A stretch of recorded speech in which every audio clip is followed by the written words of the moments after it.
Hello hi అండి అందరికీ. ఈరోజు నేను ఎగ్ బజ్జీ చేస్తున్నానండి. ముందుగా 3 ఎగ్స్ తీసుకొని బాయిల్ చేశానండి.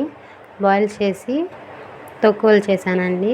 ముందు శనగపిండి తీసుకొని దానిలో కొంచెం ఉప్పు, కొంచెం కారం, కొంచెం వాము కూడా యాడ్ చేశానండి.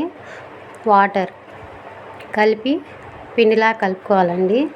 కొంచెం థిక్గా ఉంటే బాగుంటుంది. కన్సిస్టెన్సీ అనేది థిక్గా ఉండాలండి. స్టవ్ ఆన్ చేసి బండి పెట్టాను.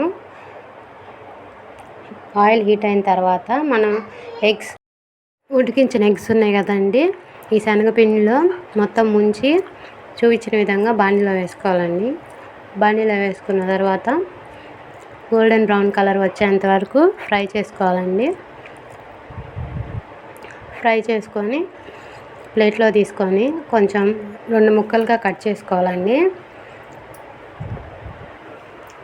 2 ముక్కలుగా కట్ చేసుకొని సన్నగా కట్ చేసి పెట్టుకున్న ఆనియన్, కొంచెం పసుపు, కొంచెం ఉప్పు, కొంచెం కారం, సన్నగా కట్ చేసుకున్న ఆనియన్స్ కూడా వేసుకుంటే వేడివేడిగా ఎగ్ బజ్జీ రెడీ అయిపోతుందండి. Thank you for watching. Please subscribe Priya kitchen.